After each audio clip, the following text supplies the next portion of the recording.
पर सारी चीज पानी से साफ नहीं होती। कपड़े को साफ करने का तरीका जल है, उपाय जल है, पर सब चीजों का नहीं। कोई आदमी लोहे को ये सोचकर चलो पानी से साफ हो जाएगा, पानी में डाल दें, गीले में डाल दें, थोड़े दिनों में क्या हो जाएगा, जंग लग जाएगा और खराब हो जाएगा। किया तो इसलिए था भी कपड़ा साफ हो गया पानी में, चलो ये भी साफ हो जाएगा, और खराब हो जाएगा।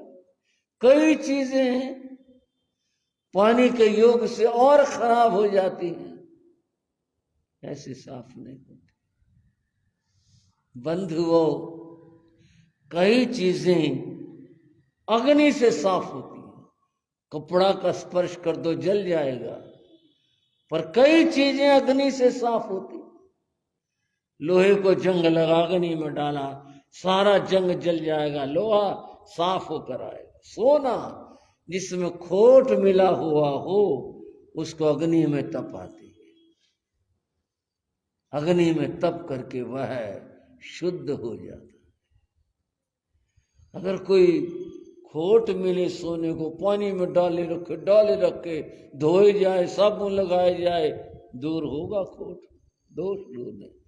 हर चीज को शुद्ध करने का अलग अलग तरीका। जल स्नानान मल त्याग है।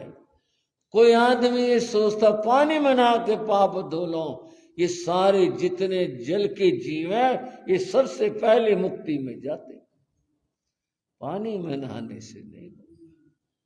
अपने आचरणों को शुद्ध करने से आत्मा शुद्ध होगी। जल से काया शुद्ध होती है, आत्मा का तो स्पर्श भी नहीं होता। बंधुओं, आत्म शुद्धि का उपाय तप है, ध्यान है, ज्ञान है, इनसे आत्मा शुद्ध होती है।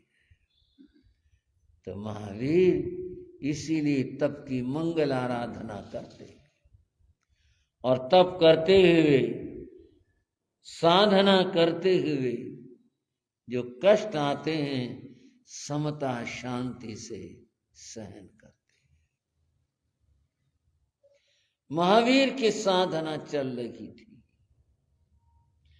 महावीर ने तो जैसे सोने को शुद्ध करने के लिए उसको अग्नि में डाला जाता है, अपने आप को ऐसे ही कष्टों में डाला। लोग कष्टों से बचते हैं, महावीर ने निमंत्रण दिया, आ जाओ, मैं सहन करूंगा, तुम्हें स्वीकार करूंगा कष्टों को, और तब जो मेरा समता भाव होगा उससे, उस समत्व और शांति से मेरी आत्मा शुद्ध हो। ऐसा उन्होंने सोच लिया, निश्चय कर लिया। अब खतरों को निमंत्रण दिया, कष्टों को निमंत्रण दिया, पर ये खतरे और कष्ट कहीं सुख स्थान में महल में बैठकर तो नहीं आएंगे। ये तो वहां जाना पड़ेगा। जब कांटों की राह चलेंगे तो कांटे लगेंगे, घर में बैठे तो सुख से बैठे। महावीर के चरण एक हमारे से अज्ञात एक रास्ते पर बढ़ गए, पता नहीं क्या सोचा। प्रभु जा रहे हैं, चले जा रहे हैं, जंगल है, चारों ओर झाड़ियां, झंकार, शून्य, और वो बड़ी शांति के साथ चले जा रहे थे, बढ़े जा रहे थे। और आगे बढ़ते हैं, ये कहां आ गए हम? इस देश का नाम लाढ़ देश है। क्या नाम है? लाढ़ देश। इसको नारी देश कहा जाता है। अनार्य व्यक्ति जन्म से नहीं कर्म से होता है। इस देश के लोग अनार्य कहलाते हैं, उनके कर्म ही ऐसे हिंसक हैं, पाप करने वाले हैं, क्रूर हैं। जीव हिंसा करते हुए कभी थोड़ा सा भी मन के अंदर करुणा दया का भाव नहीं आता। जिनके हाथ खून में रंगे रहते हैं, भाले हैं, धनुष बाण हैं, छुरी है, और टोलियां की टोलियां सुबह निकल जाती है। यह पैदावार भी तो कुछ नहीं होता। कैसा देश है ये। और निकल पड़ी एक टोली भाले लिए हुए, जंगल के बेचारे पशु, हिरण कई चर रहे हैं, कुछ कर रहे हैं, अपना किसी को कुछ कहते नहीं है। उन्हें देखा और भाला मारा फेंक करके, ये लगा पेट में जाकर, बेचारा वहीं बाकी भाग गए। वो तड़पा, हाथ पांव मारे, मर गया। उठा लाए, खाल उतार ली उसकी, और क्या वर्णन हो इसका। पाप की कथा है ये। मांसाहारी लोग हैं, क्रूर हैं, ये काम करते हैं। उनका यही धंधा, यही काम है। यात्रियों को लूटते। कोई आदमी हाथ जोड़ के यूं के भाई ये ले लो, मेरा सामान ले लो, मेरे को क्यों, हम कोई भिखारी हैं जो सामान ले लें? क्यों ले ले सामान? हम तो अपनी कमाई करते हैं, चल तू। ओ मारा बाण, बेचारा ढेर बना दिया। फिर उसका कपड़े उतारे, फिर उसका सामान लूटा। हम कमाई करते हैं, हम कोई ऐसे भीख थोड़े मांगते हैं। ये सोच है, ये धारणा है। ऐसे लोग रहते हैं यहां अधिकांश।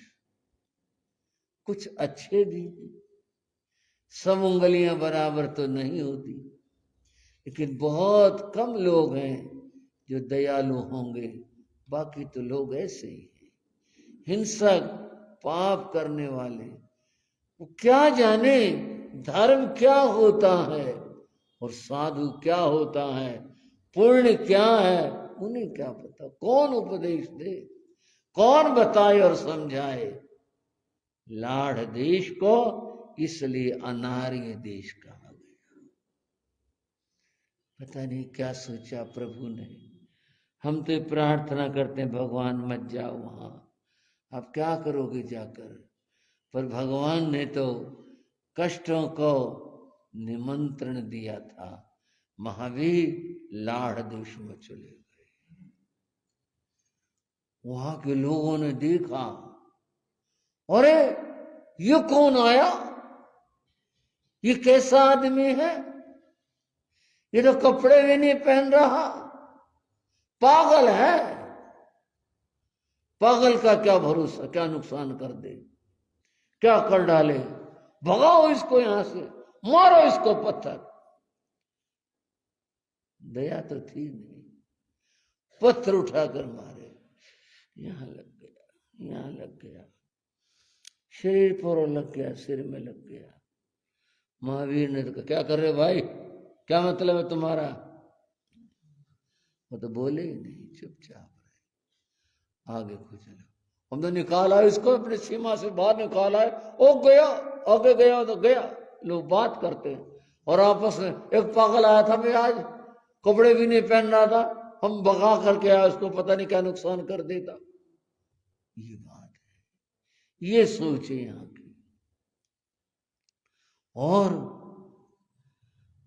वहां भी शासन तंत्र तो था, लेकिन बड़ा ढुलमुल था। ऐसा ही जैसे यहाँ के अज्ञानी लोग हैं, शासन तंत्र भी ऐसा ही था।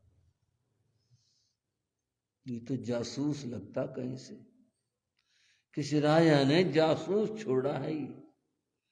ये जो इसने बना रखा रूप, ये इसलिए कोई से रोके ना, पागल समझ के छोड़ दे, ये तो जासूस लगता है। जासूस समझ के उन लोगों ने पकड़ लिया। कौन है तू? क्या नाम है? कहां से आया है? किस राजा का जासूस है तू? महावीर मोहन ये से बताएगा नहीं। मारो इसको, कोड़े मारो, मारो इसको। ये जब बोलेगा, जब बताएगा। बड़ा मुश्किल है, बहुत मुश्किल है। लोग कोड़े डंडे मुक्के मारते हैं। बड़ा ढीठ है, बिल्कुल नहीं बोलता, कहता ही नहीं, कुछ भी बताता ही नहीं, धक्के दे दे करके निकाल देते। महावीर और आगे चले गए। हमारा मन कहता है, हम हाथ जोड़ के प्रभु से कहते हैं, भगवान क्या करोगे यहां जा करके? वापिस आ जाओ। वही लोग ठीक थे। जब आपकी इच्छा हो भिक्षा लेना न लेना तब करना, पर यहां क्या करोगे? वापिस चलो। पर महावीर तो आगे बढ़े जा रहे। भगवान ने लाड़ देश में विचरण किया। बंधु हो जो सही दुख पर छिद्र दुरावा, खुद कष्ट पा करके जो दूसरों को सुख देता है, कपास का फूल। महावीर ने यहां वाणी से उपदेश नहीं दिया, अपने चरित्र से दिया। यहां भी लोग कहने लगे, नहीं ये तो कुछ और ही आत्मा है, दिव्य आत्मा है। कुछ लोग कहते हैं साधु है। ये कैसा साधु है? इसलिए कोई बाना तो पहना ही नहीं है। अरे नहीं, ये साधु है। कहीं कहीं श्रद्धा के अंकुर फूटने लगे। महावीर के मौन उपदेश का प्रभाव था। लोगों ने साधु को पहचानना शुरू किया। महावीर यहां भ्रमण करते रहे, पर एक बात तो पूछे, भिक्षा की यहां कहां भिक्षा मिलेगी? महावीर क्यों जाएंगे हिंसा करने वालों के घर के ऊपर? इसलिए उपवास ही रहे।